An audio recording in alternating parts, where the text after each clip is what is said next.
Amin. Terima kasih Pak Menik. Bu Nerliana, tolong baca firman Tuhan Mazmur 69.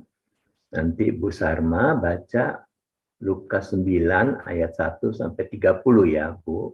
Silakan Bu Nerliana. Baik, terima kasih Pak Ale. Salam Pak Ale. Salam Bu. Salam Bapak Ibu semua. Salam Pastor Paul, salam Bu Ana, untuk saudaraku yang hadir di live Zoom dan di live YouTube, dan juga akan menonton secara live. Puji Tuhan, kita masih diberi kesempatan untuk membaca firman Tuhan. Kita membaca firman Tuhan dari Mazmur 69 ayat 1 sampai 37. Demikian firman Tuhan.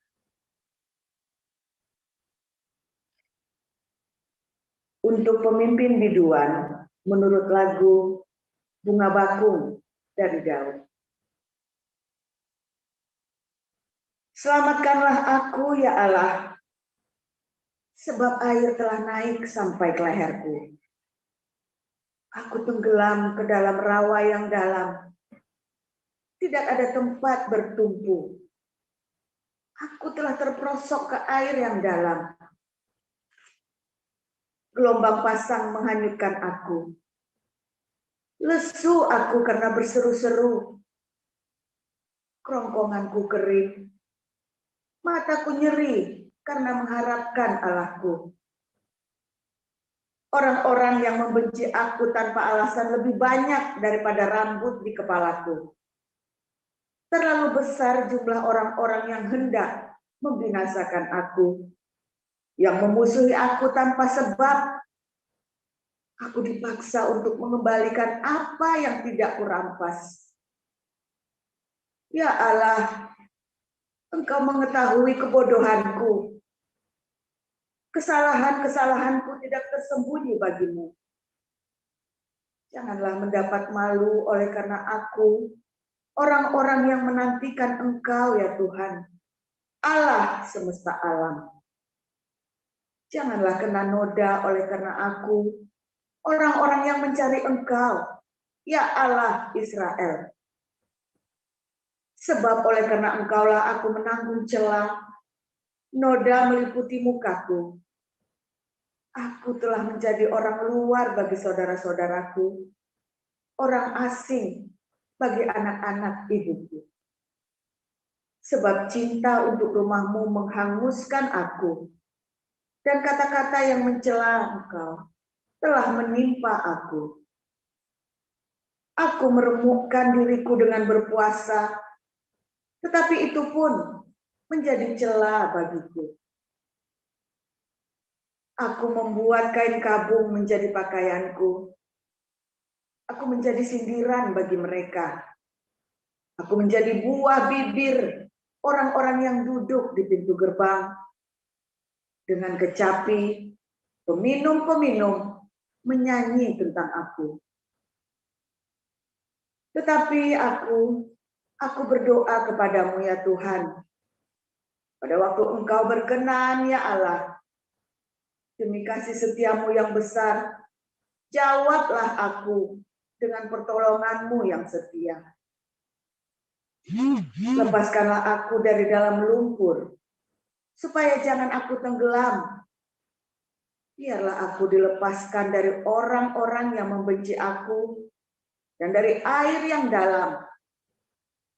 Janganlah gelombang air menghanyutkan aku, atau tubir menelan aku, atau sumur menutup mulutnya di atasku. Jawablah aku ya Tuhan, sebab kasih setiamu baik. Berpalinglah kepadaku menurut rahmatmu yang besar. Janganlah sembunyikan wajahmu kepada hambamu, sebab aku tersesat.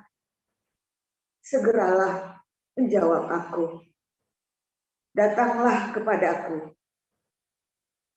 Tebuslah aku. Bebaskanlah aku oleh karena musuh-musuhku. Engkau mengenal celaku, maluku, dan nodaku. Semua lawanku ada di hadapanmu. celah itu telah mematahkan hatiku dan aku putus asa. Aku menantikan belas kasihan, tetapi sia-sia. Menantikan penghibur-penghibur, tetapi tidak kudapati. Bahkan mereka memberi aku makan racun. Dan pada waktu aku haus, mereka memberi aku minum anggur asam.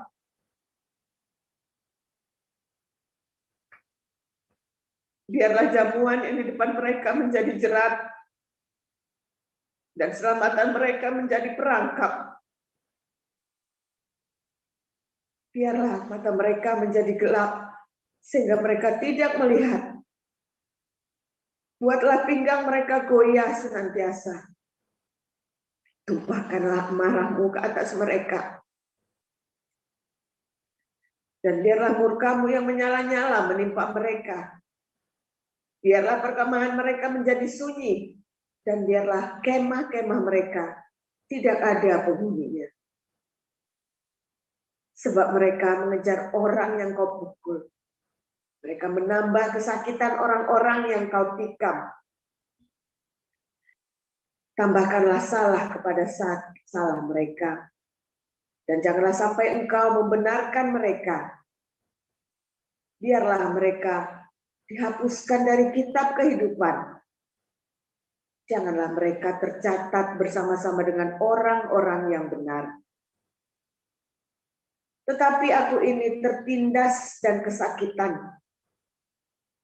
Keselamatan daripadamu, ya Allah, kiranya melindungi aku. Aku akan memuji-muji nama Allah dengan nyanyian. Mengagungkan Dia dengan nyanyian syukur. Pada pemandangan Allah itu lebih baik daripada sapi jantan. Pada lembu jantan yang bertanduk dan berkuku belah. Lihatlah, hai orang-orang yang rendah hati, dan bersukacitalah, kamu yang mencari Allah.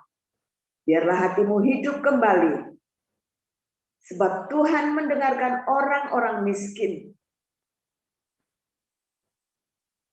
dan tidak memandang hina orang-orangnya dalam tahanan.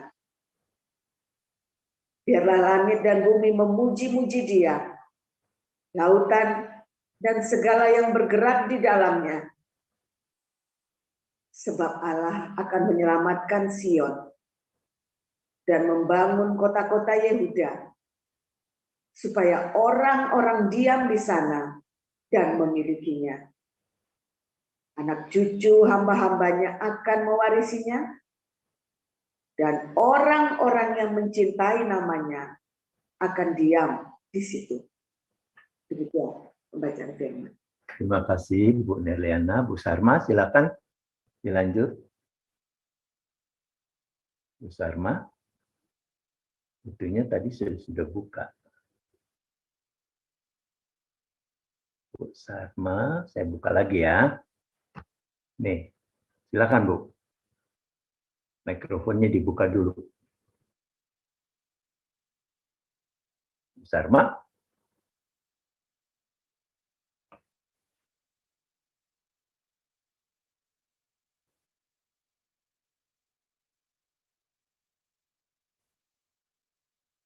Bu Sarma.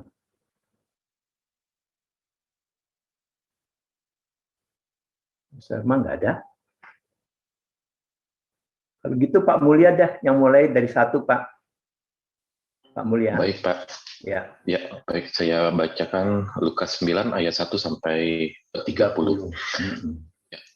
Maka Yesus memanggil ke-12 muridnya, lalu memberikan tenaga dan kuasa kepada mereka untuk menguasai setan-setan dan untuk menyembuhkan penyakit-penyakit. Dan Ia mengutus mereka untuk memberitakan kerajaan Allah dan untuk menyembuhkan orang. Katanya kepada mereka, jangan membawa apa-apa dalam perjalanan. Jangan membawa tongkat atau bekal, roti atau uang, atau 2 helai baju. Dan apabila kamu sudah diterima dalam suatu rumah, tinggallah di situ sampai kamu berangkat dari situ. Dan kalau ada orang yang tidak mau menerima kamu, keluarlah dari kota mereka, dan kebaskanlah debunya dari kakimu sebagai peringatan terhadap mereka. Lalu pergilah mereka, dan mereka mengelilingi segala desa sambil memberitakan Injil dan menyembuhkan orang sakit di segala tempat. Herodes, raja wilayah, mendengar segala yang terjadi itu, dan ia pun merasa cemas, sebab ada orang yang mengatakan bahwa Yohanes telah bangkit dari antara orang mati. Ada lagi yang mengatakan bahwa Elia telah muncul kembali, dan ada pula yang mengatakan bahwa seorang dari nabi-nabi dahulu telah bangkit. Tetapi Herodes berkata, Yohanes telah kupenggal kepalanya. Siapa gerangan dia ini yang kabarnya melakukan hal-hal demikian? Lalu ia berusaha supaya dapat bertemu dengan Yesus. Sekembalinya rasul-rasul itu menceritakan kepada Yesus apa yang telah mereka kerjakan. Lalu Yesus membawa mereka dan menyingkir ke sebuah kota yang bernama Betsaida, sehingga hanya mereka saja bersama dia.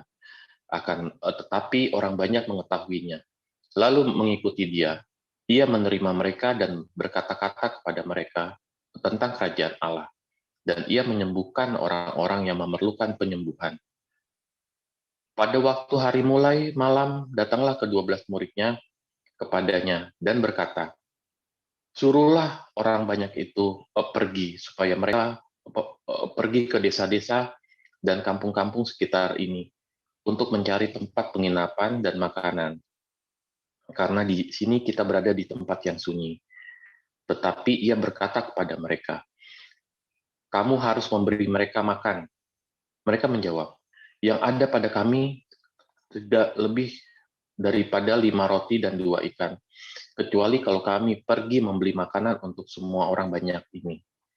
Sebab di sini ada kira-kira 5.000 orang laki-laki. Lalu ia berkata kepada murid-muridnya, suruhlah mereka duduk berkelompok-kelompok, kira-kira 50 orang sekelompok. Murid-murid melakukannya, dan menyuruh semua orang banyak itu duduk. Dan setelah ia mengambil 5 roti dan 2 ikan itu, ia menengadah ke langit, mengucap berkat, lalu memecah-mecahkan roti itu, dan memberikannya kepada murid-muridnya, supaya dibagi-bagikannya kepada orang banyak. Dan mereka semua makan sampai kenyang. Kemudian dikumpulkan potongan-potongan roti yang sisa sebanyak 12 bakul. Pada suatu kali ketika Yesus berdoa seorang diri, datanglah murid-muridnya kepadanya. Lalu ia bertanya kepada mereka, kata orang banyak, siapakah aku ini? Jawab mereka, Yohanes Pembaptis. Ada juga yang mengatakan, Elia. Ada pula yang mengatakan bahwa seorang dari nabi-nabi dahulu telah bangkit. Yesus bertanya kepada mereka, menurut kamu, siapakah aku ini? Jawab Petrus, Mesias dari Allah. Lalu Yesus melarang mereka dengan keras, supaya mereka jangan memberitahukan hal itu kepada siapapun. Dan Yesus berkata, anak manusia harus menanggung banyak penderitaan dan ditolak oleh tua-tua, imam-imam kepala, dan ahli-ahli Taurat. Lalu dibunuh dan dibangkitkan pada hari ketiga. Katanya kepada mereka semua, setiap orang yang mau mengikut aku, ia harus menyangkal dirinya, memikul salibnya setiap hari dan mengikut aku. Karena barang siapa mau menyelamatkan nyawanya, ia akan kehilangan nyawanya. Tetapi barang siapa kehilangan nyawanya karena aku, ia akan menyelamatkannya. Apa gunanya seorang memperoleh seluruh dunia, tetapi ia membinasakan atau merugikan dirinya sendiri? Sebab barang siapa malu karena aku dan karena perkataanku, Anak manusia juga akan malu karena orang itu. Apabila ia datang kelak dalam kemuliaannya dan dalam kemuliaan Bapa dan malaikat-malaikat kudus, aku berkata kepadamu, sesungguhnya di antara orang yang hadir di sini ada yang tidak akan mati sebelum mereka melihat kerajaan Allah. Kira-kira 8 hari sesudah segala pengajaran itu, Yesus membawa Petrus, Yohanes, dan Yakobus, lalu naik ke atas gunung untuk berdoa. Ketika ia sedang berdoa, rupa wajahnya berubah, dan pakaiannya menjadi putih berkilau-kilauan. Dan tampaklah 2 orang berbicara dengan dia, yaitu Musa dan Elia. Keduanya menampakkan diri dalam kemuliaan, dan berbicara tentang tujuan kepergiannya yang akan digenapinya di Yerusalem. Demikian.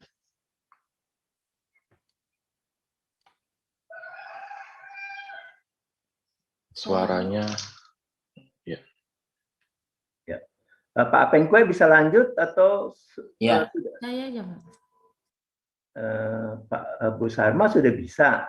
Sudah. Nah, oke. Silakan Bu Sarma. Silakan 32 sampai selesai ya. Oke, Ya, Pak. maaf Pak Pengkue. Iya, nggak apa-apa. Silakan Bu, Saya dari 32. sampai selesai. Sementara itu Petrus dan teman-temannya telah tertidur, dan ketika mereka terbangun, mereka melihat Yesus dalam kemuliaannya, dan kedua orang yang berdiri dekatnya itu. Dan ketika kedua orang itu hendak meninggalkan Yesus, Petrus berkata kepadanya, "Guru, betapa bahagianya kami berada di tempat ini. Baiklah kami dirikan sekarang 3 kemah, 1 untuk engkau, 1 untuk Musa, dan 1 untuk Elia." Tetapi Petrus tidak tahu apa yang dikatakannya itu. Sementara ia berkata demikian, datanglah awan menaungi mereka. Dan ketika mereka masuk ke dalam awan itu, takutlah mereka. Maka terdengarlah suara dari dalam awan itu yang berkata, "Inilah anakku yang kupilih, dengarkanlah dia." Ketika suara itu terdengar, nampaklah Yesus tinggal seorang diri, dan murid-murid itu merahasiakannya. Dan pada masa itu mereka tidak menceritakan kepada siapapun apa yang telah mereka lihat itu. Pada keesokan harinya ketika mereka turun dari gunung itu, datanglah orang banyak berbondong-bondong menemui Yesus. Seorang dari orang banyak itu berseru, katanya, "Guru, aku memohon supaya engkau menengok anakku, sebab ia adalah satu-satunya anakku. Sewaktu-waktu ia diserang roh, lalu mendadak ia berteriak dan roh itu menggoncang-goncangkannya sehingga mulutnya berbusa. Roh itu terus saja menyiksa dia dan hampir-hampir tidak mau meninggalkannya. Dan aku telah meminta kepada murid-muridmu supaya mereka mengusir roh itu, tetapi mereka tidak dapat." Kata Yesus, "Hai kamu angkatan yang tidak percaya dan yang sesat, berapa lama lagi aku harus tinggal di antara kamu dan sabar terhadap kamu? Bawa anakmu itu kemari." Dan ketika anak itu mendekati Yesus, setan itu membantingkannya ke tanah dan menggoncang-goncangnya. Tetapi Yesus menegur roh jahat itu dengan keras dan menyembuhkan anak itu, lalu mengembalikannya kepada ayahnya. Maka takjublah semua orang itu karena kebesaran Allah. Ketika semua orang itu masih heran karena segala yang diperbuatnya itu, Yesus berkata kepada murid-muridnya, "Dengarlah dan camkanlah segala perkataanku ini. Anak manusia akan diserahkan ke dalam tangan manusia. Mereka tidak mengerti perkataan itu, sebab artinya tersembunyi bagi mereka, sehingga mereka tidak dapat memahaminya. Dan mereka tidak berani menanyakan arti perkataan itu kepadanya." Maka timbullah pertengkaran di antara murid-murid Yesus tentang siapakah yang terbesar di antara mereka. Tetapi Yesus mengetahui pikiran mereka. Karena itu ia mengambil seorang anak kecil dan menempatkannya di sampingnya dan berkata kepada mereka, "Barang siapa menyambut anak ini dalam namaku, ia menyambut aku. Dan barang siapa menyambut aku, ia menyambut dia yang mengutus aku. Karena yang terkecil di antara kamu sekalian, dialah yang terbesar." Yohanes berkata, "Guru, kami lihat seorang mengusir setan demi namamu, Lalu kami cegah orang itu karena ia bukan pengikut kita. Yesus berkata kepadanya, "Jangan kamu cegah, sebab barang siapa tidak melawan kamu, ia ada di pihak kamu." Ketika hampir genap waktunya Yesus diangkat ke surga, ia mengarahkan pandangannya untuk pergi ke Yerusalem, dan ia mengirim beberapa utusan mendahului dia. Mereka itu pergi, lalu masuk ke suatu desa orang Samaria untuk mempersiapkan segala sesuatu baginya. Tetapi orang-orang Samaria itu tidak mau menerima dia, karena perjalanannya menuju Yerusalem. Ketika dua orang muridnya, yaitu Yakobus dan Yohanes, melihat hal itu, mereka berkata, "Tuhan, apakah Engkau mau supaya kami menyuruh api turun dari langit untuk membinasakan mereka?" Akan tetapi ia berpaling dan menegur mereka. Lalu mereka pergi ke desa yang lain.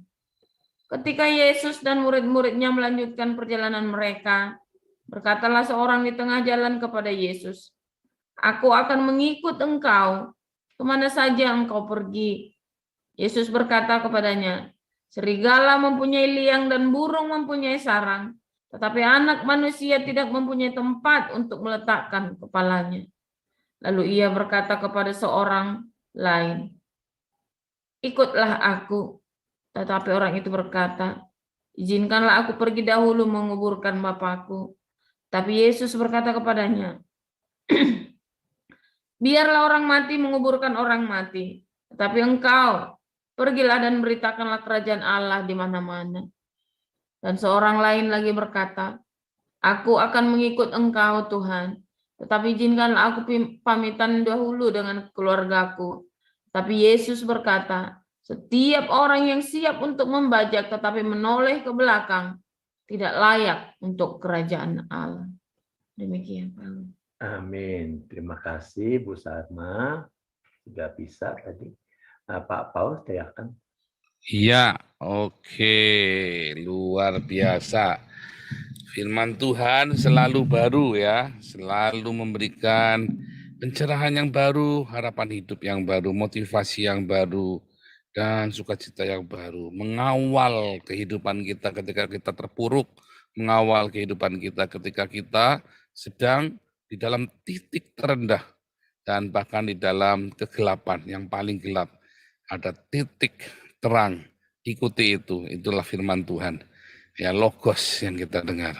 Dan ketika logos itu jadi rema, maka tiba-tiba kita tenggelam di dalam kerajaan surga. Dan di mana kita hadir, kita datang, kita menghadirkan kerajaan Allah. Ya, luar biasa ya. Makanya cintailah firman Tuhan, cintailah logos. Dan juga berdiakonia, bermarturia di dalam ketulusan hati, ya, dan jaga hidupmu dalam kekudusan. Simpel sekali, tetapi pendeta-pendeta membuatnya jadi ribet. Adalah simpel sekali, saudara. Ya, tetapi kalau Anda ikutin itu, jalanin, ya, nanti hidupmu akan dituntun. Ya, jangan takut dalam kondisi apapun hidupmu. Saya melewatinya, melewati kegelapan yang paling gelap itu. Ya, wah, kayak orang mau pegang bingung, saudara. Gelap.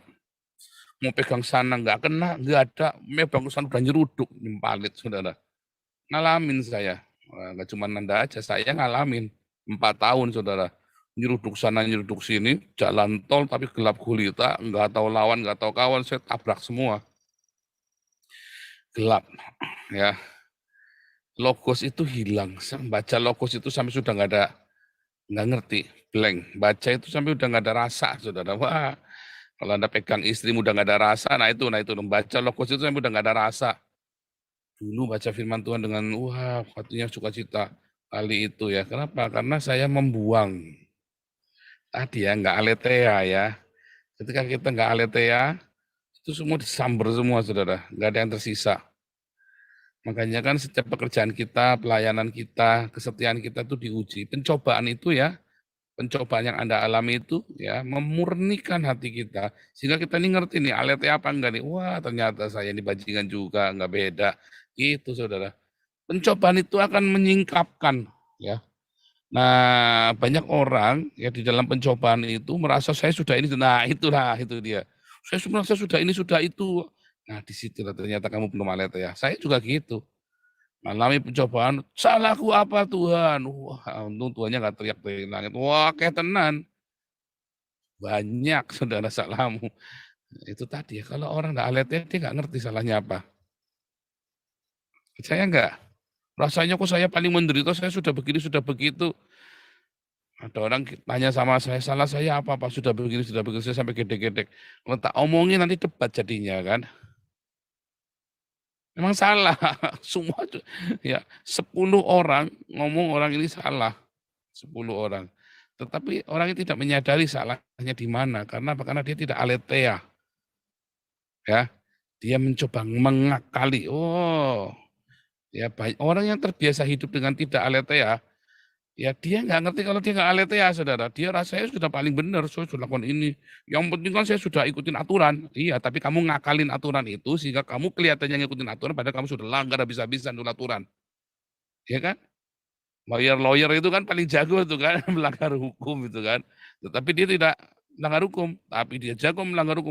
Politikus itu kan, dia bikin hukum sendiri, dia langgar sendiri, tapi dia tidak tersentuh oleh hukum dan bilang, salah saya apa? Tiba-tiba disedar, bencana datang, ya istrinya gila, anaknya kena narkoba. Salah saya apa? Dosa saya apa? Ya banyak, kamu ngaku aja. Nggak ngaku aja, dosamu banyak, cuman kamu mengakali kehidupan, ya ngakali ya. Itu tadi ya, nggak alet ya. Pencobaan dalam hidupmu ya, yang limpah judar tadi ya, supaya kita ini terperangah betapa tidak aletheanya Anda. Nggak ada api kalau nggak ada asap, kalau nggak ada api, sudah percaya saya itu udah rumus, itu udah hukum alam itu ya. Jadi aletheia itu penting. Nah, hari ini kita belajar paradoks. Tadi ya, paradoks mengikut Yesus ya. Apakah paradoks? Paradoks adalah sebuah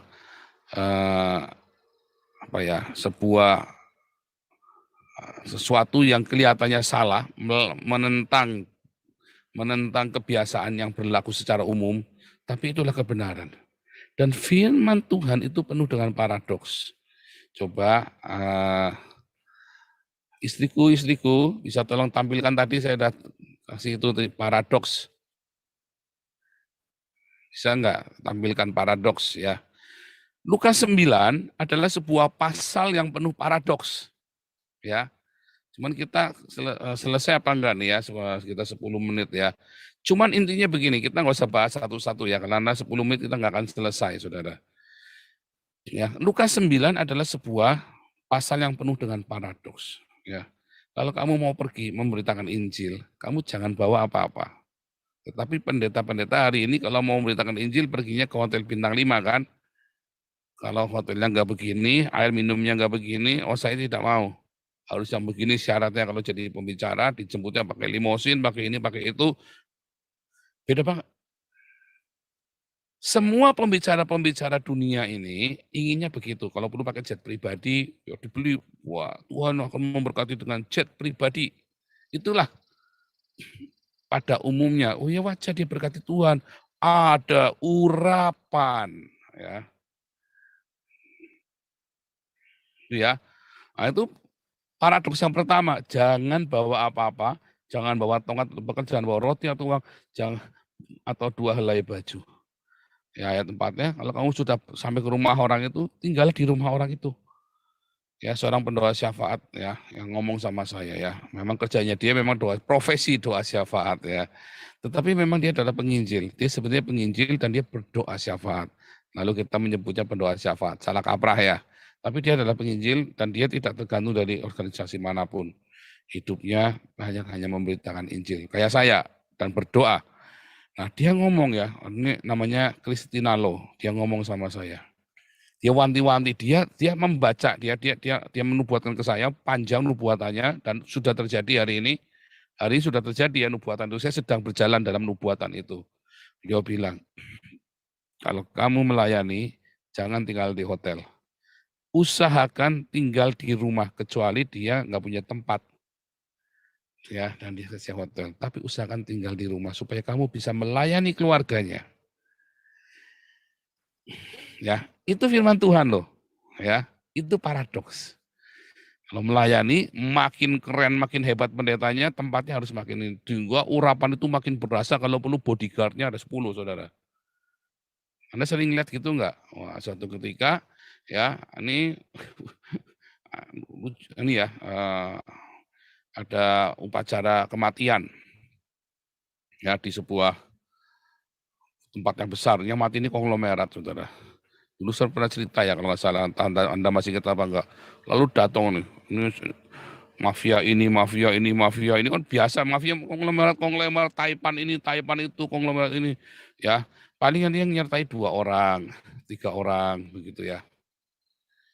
Kan kelihatan kan bodyguardnya, kelihatan ini bodyguard apa orang biasa kan kelihatan, masa Anda nggak bisa bedain bodyguard sama orang biasa, kasat mata itu. Nah, terus itu ada yang namanya TW, inisial ya, tapi Anda pasti tahu, ini namanya TW. Dia datang, ya, dia bawa cuman orang 3 gitu kan. Terus dia duduk, setelah memberi hormat kepada yang meninggal dan kepada keluarga, dia duduk di tamu kehormatan. Lalu ada seseorang ya datang, ini ada 10 saudara, bodyguardnya 10. Dia kaget, gede-gede badannya.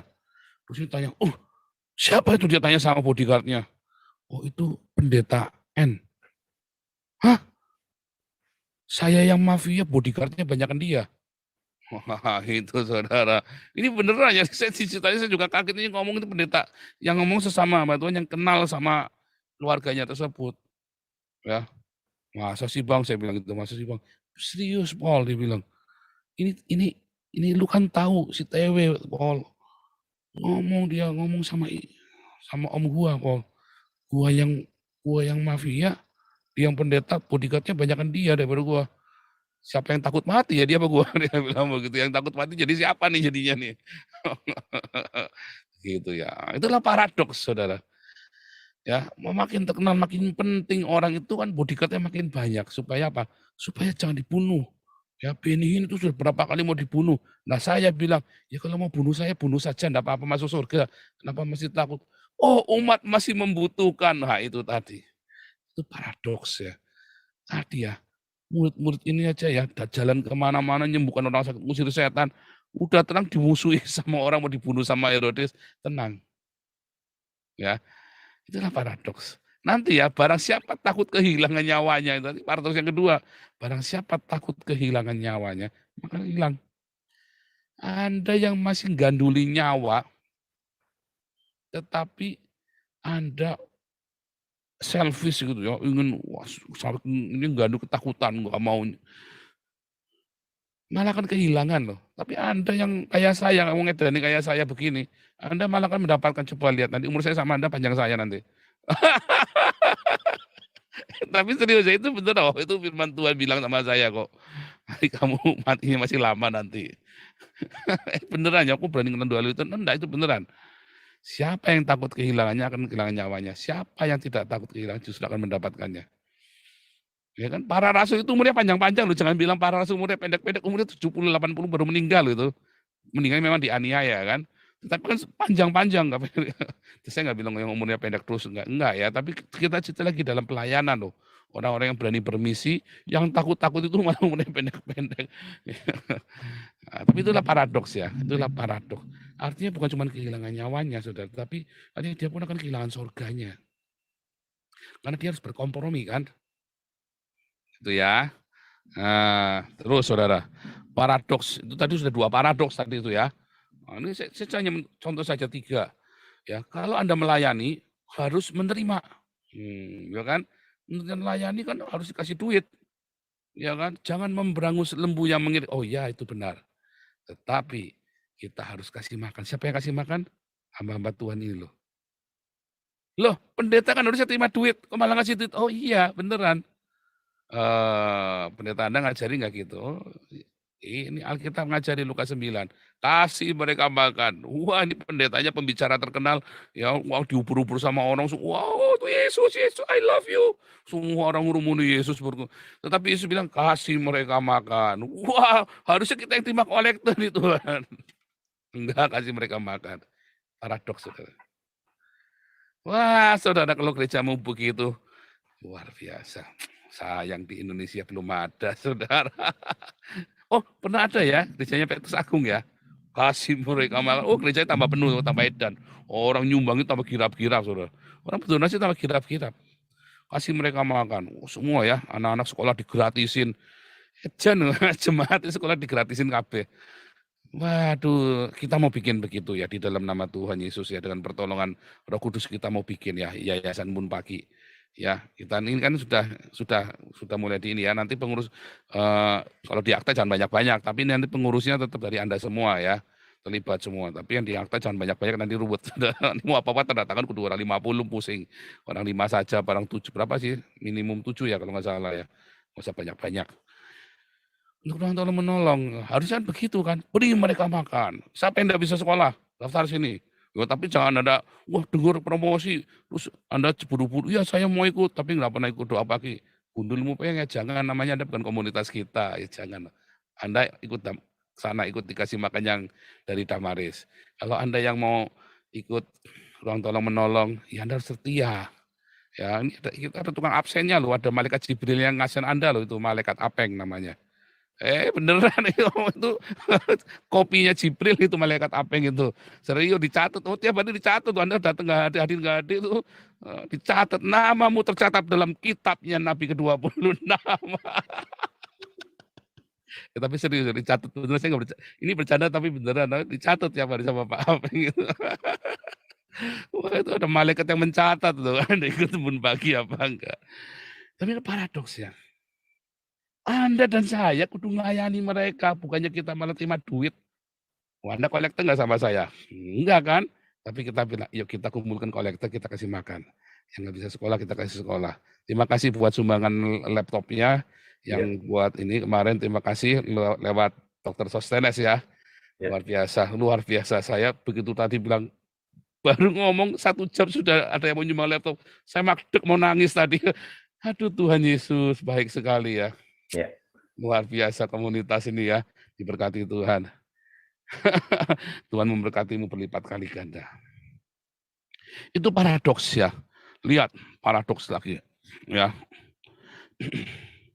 Saudara, Yesus berkata, menurut orang-orang aku ini siapa? Wah, orang terkenal ini. Wah, menurut FC. Wah, ini apa? Tau Mingse. Wah, Andi Lau. Siapa ini? Wah, segala macam ya. Tapi menurutmu siapa? Petrus bilang, engkaulah Mesias, anak Allah. Shh, jangan bilang-bilang. Nah itu paradoksnya. Sementara hamba Tuhan ingin mempopulerkan dirinya, termasuk saya, itu juga. Tetapi Yesus bilang, jangan bilang-bilang, nanti saya repot. Itu adalah untukmu yang punya iman. Supaya orang bisa menilai siapa, bukan kata orang. Jadi Anda jangan suka bela-belain saya. Nanti Anda dibilang anjing-anjingnya Paul. Oh, tahu rasa loh.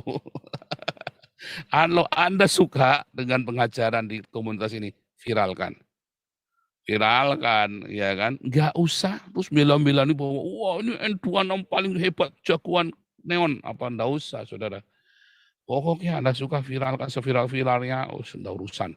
Orang mau ngomong apa, enggak usah dikomentari. Ya, misalnya begitu ya. Tapi itu yang diajarkan oleh Tuhan. Jangan membela diri demi popularitas diri sendiri dan terus oke, Anda semua harus setia dong sama saya, bela dong saya. Wah, lu nggak bener, nggak setia lu, gila lu, makanya di sini tadi firman Tuhan di sini lu seneng ketawa-ketawa, gue yang babak belur udah nggak pernah kolektor, belain juga enggak. Itu paradoks ya, apa nggak jadi popularitas. Lanjut saudara, banyak ini Lukas 9 ya, nanti saya cuma Lukas 9 ini ya. Lihat, anak manusia harus menanggung banyak penderitaan dan ditolak, dibunuh. Siapa orang mau mengikut aku, ia harus menyangkal dirinya, pikul salib setiap hari, mengikut aku. Barang siapa mau menyelamatkan nyawanya, ia akan kehilangan nyawanya. Tapi barang siapa kehilangan nyawanya karena aku, ia akan menyelamatkannya. Apa gunanya seorang memperoleh seluruh dunia tetapi membinasakan atau merugikan diri sendiri? Ayat 25. 26, sebab barang siapa malu karena aku dan karena perkataanku, anak manusia juga akan malu. Ya. Kita kan berhikmat bro, kita enggak usah pamer-pamer kalau ini kita Kristen. Oh salah saudara. Justru Anda harus bilang, Anda tidak usah ngaku-ngaku Kristen, tapi Anda ya, kalau Anda ditanya Kristen apa bukan, saya bukan Kristen. Saya ateis juga nggak apa-apa, bodoh amat, saudara. Tetapi ketika Anda ditanya, apakah Anda pengikut Yesus? Iya, jangan pernah ragu. Ya, kasusnya beberapa orang yang dimualafkan, dipaksa ya. Ingat ya, Yudi Mulyana sama Ali Markus dua-duanya in memoriam ya, udah ya. Itu adalah ketika mereka ragu, saudara. Dan firman Tuhan mengatakan kalau dia mau selamat, dia harus membayar dengan darahnya sendiri. Akhirnya mati ya. Tetapi dia selamat. Saya percaya Yudi Mulyana dan Ali Markus selamatkan. Tetapi dia membayar dengan nyawanya. Itu ada sebuah hukum ya. Nanti kalau mau nanya di kelas evangelis atau apologetik, di sini nggak ada waktu. Atau kalau hari Minggu ya. Dia harus bayar dengan nyawanya. Makanya mati. Saya udah tahu ini bakal mati dua orang ini. Tapi matinya dengan cara yang benar gitu ya. Ingat ya. Dan terus saudara, ada orang, nah ini paradoks, masih banyak ya, tapi ada satu lagi ngomong nih, Tuhan Yesus bilang, barang siapa yang menjadi terbesar di antara kamu, dia harus menjadi yang terkecil. Paradoks. Anda ingin menjadi populer, Anda ingin menjadi orang hebat, Anda harus menjadi pelayan bagi semuanya. Bukan dibalik jadi bosnya. Wah, saya ngalami saudara hamba Tuhan, ini berlomba jadi bos saudara. Lah saya yang baru kemarin sore pelongo-pelongo saudara. Wah, saya jadi kucing-kucingnya Tuhan. Saya masuk di sebuah seminar internasional hamba-hamba Tuhan. Wah, saya juga hamba Tuhan ya, baru menikah. Saya waktu itu ya baru menikah sama anak, saya baru dilantik menjadi hamba Tuhan. Lalu saya kan senang musik ya, dengan musik coba Anda bayangin, ya ini saya sebut gerejanya lah, karena sudah lama ya, dulu di Betani Nginden itu, saya kan dulu alumni Betani kan, wah, Betani ini gerejanya besar saudara, dan saya baru ditahbiskan di situ ceritanya kan, wah, bangga. Saya senang musik Betani itu, siapa yang di sini yang nggak tahu Betani itu musiknya bagus? Semua orang juga tahu itu standarnya musik rohaninya Indonesia itu Betani saudara, ya kan?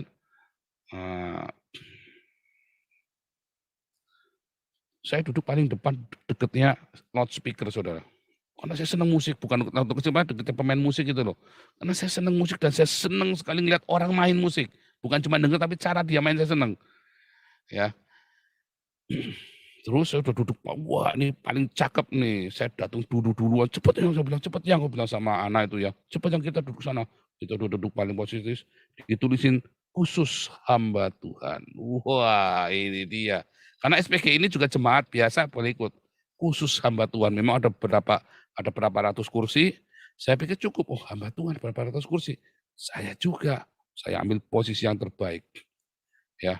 Tiba-tiba ada seorang tante menor datang. Ding, ding, ding, ding, ding. Ah, ya ini buat sini ya. Kita ada hamba Tuhan dari Jakarta. Loh saya juga hamba Tuhan tante. Saya bilang, tapi ini hamba Tuhan besar. Saya udah ngamuk itu ya. Saya tuh paling ngamuk kan kalau diremehin begitu dulu ya. Itu tadi tuh. Barang siapa ingin menjadi yang paling besar, dia harus mendengarkan ini. Nah, saya kepancing. Karena memang auranya di situ memang, kalau namanya hamba Tuhan besar itu bajunya itu harus yang bermerek, yang kalau kerahnya itu nanti ada apa besi-besinya itu loh, yang ada perhiasan pernik-perniknya emas. Wah, klimis, jamnya Rolex yang miliaran itu kan. Wah itu hamba Tuhan besar, sama perutnya buncit saudara. Wah itu hamba Tuhan besar. Saya perutnya lepes waktu itu. Ya bukan six pack lagi saudara, kerontang, kering kerontang, balung belulang, tulang belulang saudara. Wah itu saudara, ngeri saudara. Saya ngomong, saya bukan kucingnya Tuhan, saya hamba Tuhan, bukan kucingnya Tuhan. Dicecek sama anak. Saya ngeloyot pergi sambil jengkel. Wah saya mau menikmati musik yang indah, saya jadi menikmati Hellel Ben Sakar memuji setan. Jengkel banget. Nah itulah saudara. Di situ sebenarnya saya harusnya nyadar ya, tapi nggak nyadar saya loh. Di situ harusnya nyadar. Berarti kamu belum hamba Tuhan itu. Kamu masih kucingnya Tuhan memang. Masih ngamukan. Mau dibilang hamba Tuhan besar, kamu hamba Tuhan krempeng, marah. Itulah paradoksnya. Bagaimana dengan Anda? Apakah Anda sudah masuk menikmati paradoksnya Tuhan? Baca lagi Lukas 9 ya. Itu menarik loh. Anda amat baca resapi ya. Dimeditasikan. Tuhan Yesus memberkati. Haleluya. Silakan Pak Hawe.